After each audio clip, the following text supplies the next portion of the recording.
Good morning, everyone. I hope you've had an amazing time in Helsinki this week. And what I'm hoping to do very quickly over the next 25 minutes is stitch together some of the key themes from the amazing presentations and the great thought leadership we've seen over the course of the last few days. And really how things are starting to come together from the amazing work that people have been doing really over the last decade. What I'd love to talk to you about today is what I believe is the revolution, the evolution or the revolution of business models. And one of the things that everyone keeps asking about around the Mydata movement is, what's the business model? Is there a business model? You know, how do we sustain this? You know, how do we move to this position of agency? And I think one of the things that we have to understand when people start to come together, systems follow people. And what we have now is we have rooms full of people all over the world that are starting to talk about this. And as people come together, the systems will organize. And what I'd like to do is step us through some examples in my own lifetime, in our lifetime of things where we've seen where systems have helped organize things in an optimal way.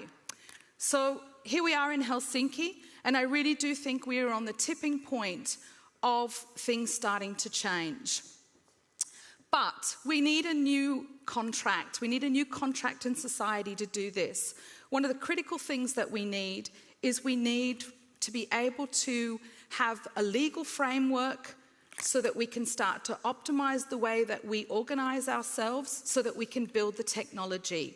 And the first thing that we need if we start to think about Doc's talk is this idea of personal agency and the right to be able to say what access control that we want. And when he talks about clothing as privacy technology or doors that we can close, it's because we have the agency to say, you know, at the end of the day, we're at home, we can lock the door. Or in the morning that we have the right to decide what we're going to wear as we move out to society. And with our data and our information, it's no different. So one of the key things we need to do is to start to forge this new agreement as communities and a society as to how we're going to work with each other. And we need to do this because you and I need to be able to enable new value. Things are moving so quickly with technology. The idea of us being able to have this binary, complete opt-out, or this total surveillance, no agency at all, that's not a social contract that's sustainable. So what we need to be able to find is ways to actually participate. And again, that's a strong word that came from the talk that Doc shared with us yesterday, is if we don't find ways to actually engage and participate, then we will find ourselves in a situation where those decisions are made for us. And here's one of the things that we can fix right now. Look at the cost right now. This quote, I think, came out of a book that was recently published in the last month or so. I think it's Throwing Stones at the Google Bus. $6.3 billion in advertising because a bot is clicking something. And of course, we still want to be inspired by advertising or images or innovation with products and services, or the fact that our favourite airline is offering us a summer holiday that is exactly what we're thinking of. So it's not about turning everything off, it's about finding the way to engage with information in a way that actually enriches our life. And the problem we have right now is, whilst we've found a way to connect 1.6 billion people on the planet from a social point of view, we haven't had the business model or the participation or the personal agency systems catch up in order for us really to find value for each of us, or actually add value. And so we know right now that the simplest thing when people started to socially connect was to say, okay, let's store personal information and let's sell that on. But the problem is, it's not really unlocking value. If you look at, I've used my own example in terms of my bank. In the last decade, I sat down with our team just recently and I looked at the products and services that we needed as a company to set up, that I've actually wanted as an individual over the last decade. And I think of my financial institution, the amount of information they have about me, every credit card transaction, all my legal identity documents. Not once with all that big data in the last decade have they delivered to me an offer or an opportunity at the time that I needed it. And so what we realize is that there's this logjam in terms of where the value is. But more important, we have this huge problem of consumption. And this is something that we can unlock together. And this is about the sustainability of the planet. This is about the way that we create things. This touches the makers movement. You know, so many of the problems that we have in one part of the planet, we have the opposite on the other side of the planet. And that's because we haven't been able to get these systems organized around the way that we actually want to consume things. So how does our participation transform business models? And what I would like to do is to step back 50 years in my lifetime to Japan. First of all, I love this. This is an ad from the 60s. This is so beautiful. When I was looking, so the thing that happened around the early 60s is the Japanese absolutely perfected the idea of just-in-time manufacturing. And so what happened over the course of the early part of the 60s was starting to look at where there was friction in the way we make things. Where was inventory? How does a supply chain work? Where was the factory? How does that move to logistics? And over a period of time, and if we look from the 60s right through to where we are at the beginning of this century with lean manufacturing, what we did was we just started to get the chain, that value chain optimized to have the right things at the right time.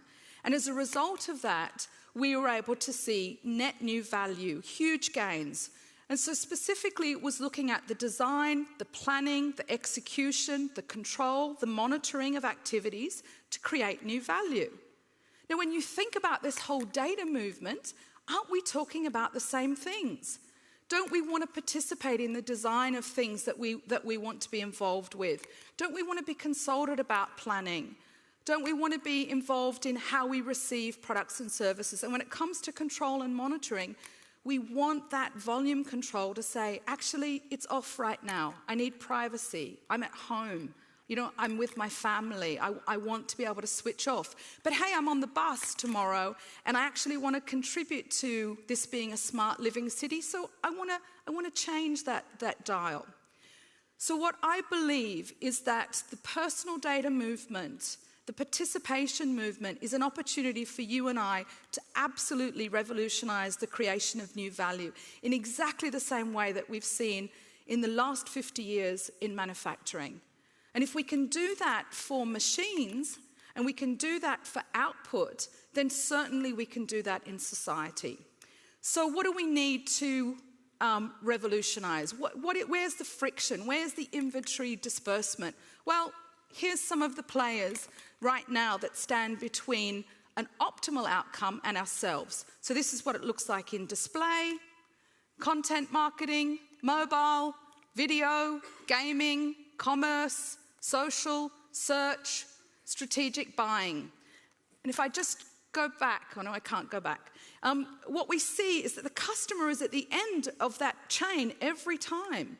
And the reason why all of those businesses survive and they have a business model is because somehow they exist simply because they create or enable value, either B2B or in enabling the delivery of a product or a service onto a customer.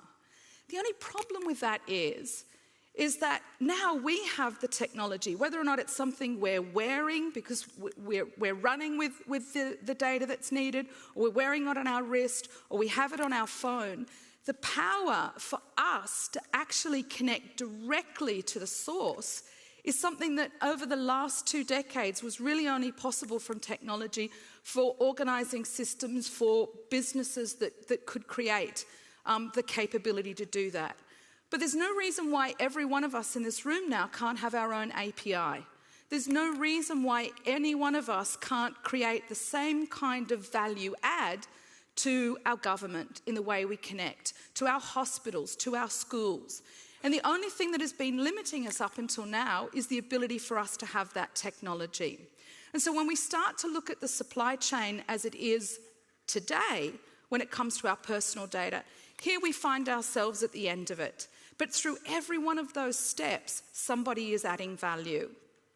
And the problem is, with the existing way that we consume products and services from the perspective of how they are sold and offered, is that there's also a shift in the way we interact. So we're moving away from being sold things to wanting to be involved with things.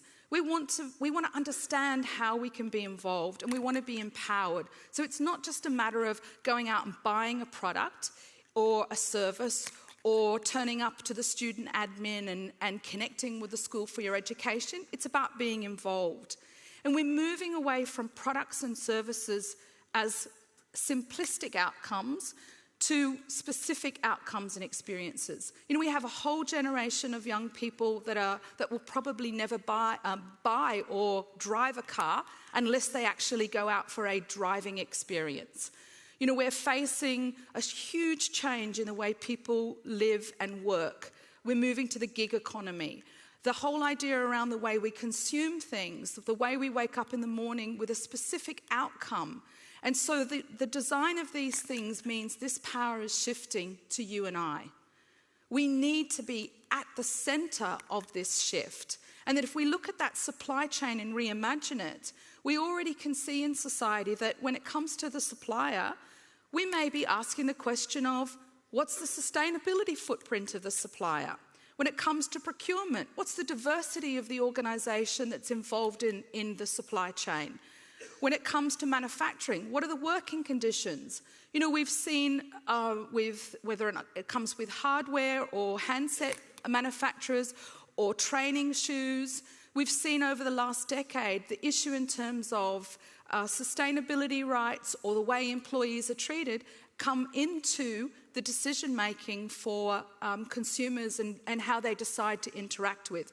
When it comes to the product, we may want to actually be involved with the whole design of that right from the beginning, whether or not that's customizing the color or the shape or the size.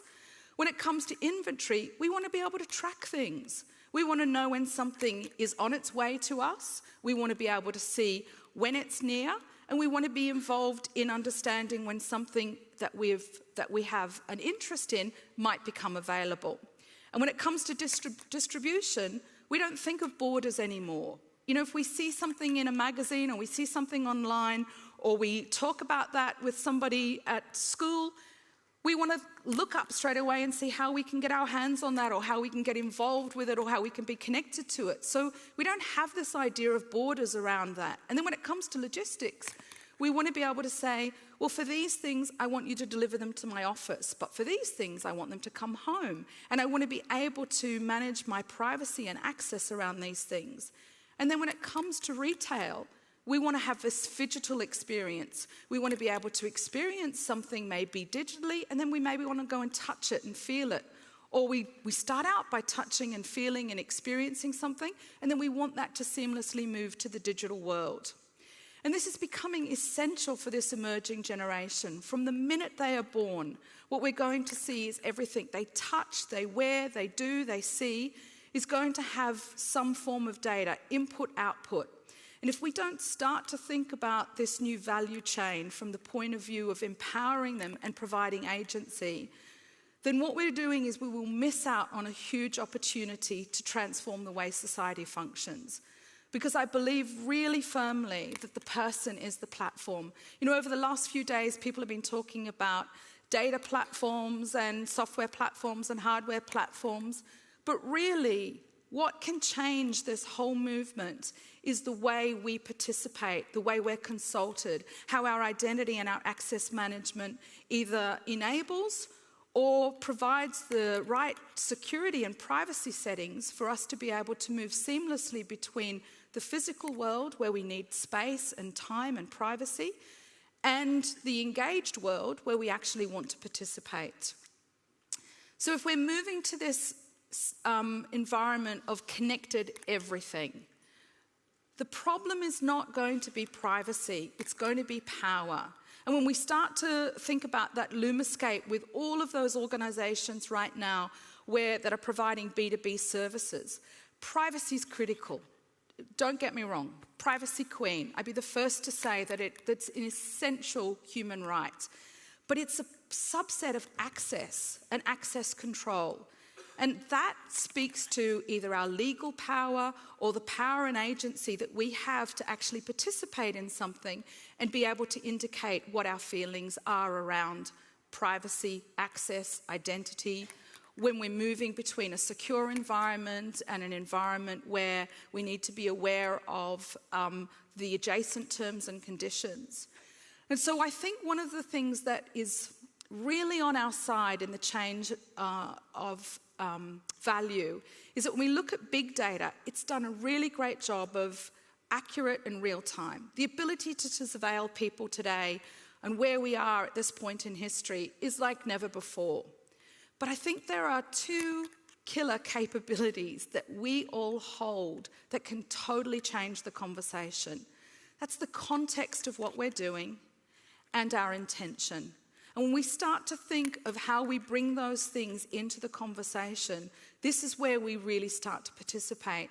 Now, this diagram is one that we often use when we sit down with hospitals or schools or organisations or governments to say, this amazing new marketplace, you don't have the right to just jump there in one hop. It doesn't work like that.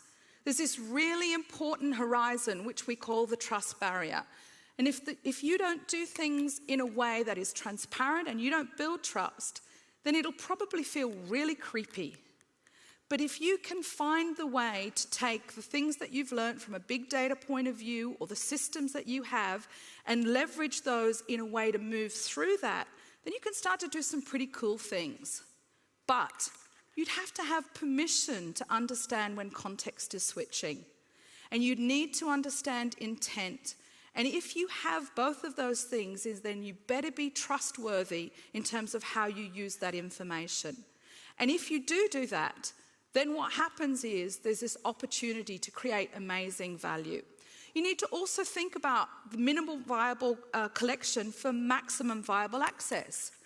You know, if I'm on the bus and you want to understand something about how I can contribute to town planning, you don't need to know it's me. But if I'm seeing my doctor, then it's really important that you know it's me. And so we need to also start to think about how we can manage compliance and risk, because one of the problems we have right now is we over-collect. We over-collect information, we over-collect identity, we over-collect PII. And when we do that, we create cost and burden. And so if we start to rethink about what is the minimum amount of information I need for the maximum value. And one of the things that is an advantage to us as individuals in terms of our personal scalability is that whether or not we manage it through notifications, but there are technologies that can support us now, smart contracts, rules that we set. Of course, we don't want to be constantly processing in every moment what our consent will be. You know, we will be able to save a favourite for certain terms and conditions. But we will be able to outsource some of these things to act on our behalf that give us extended agency. And again, these are things that organisations have been able to provide in a B2B world that create value, which I would argue we're on the cusp of being able to do ourselves. And where does that take us? It takes us to a place where we can start to enable the API of me, who I am. I would argue that we need to do that in an open standards world. We need to make things as simple as possible for consent to be available to everyone, contextual, frictionless. And what happens with the segment of one? This is not about marketing speak. This is about sustainability. This is about how we start to look at the way we consume things as society, how we plan our cities and schools, how we use data actually to empower people. Because it's not really about the data. It's about what each of us do every morning when we wake up and we go about life. It's about how we form communities. And so what I would argue is the paradigm change is this concept of Meeco systems. It's me as part of my community. It's all of us here over the last 3 days that have come together because we actually believe there's a possibility. And this idea of me-commerce can actually start to lower risk. It can meet compliance in a way. We can participate with our government to say, look, we have these regulations and they're great because they help to give us a framework, but now we actually want to get involved with doing things in a way that is mutually beneficial. And the last thought I'd like to leave you with is, we each have one life, and it's short. It's really short. If I'm lucky, I'm halfway through. We should actually be working together to build stuff that really matters. Thank you.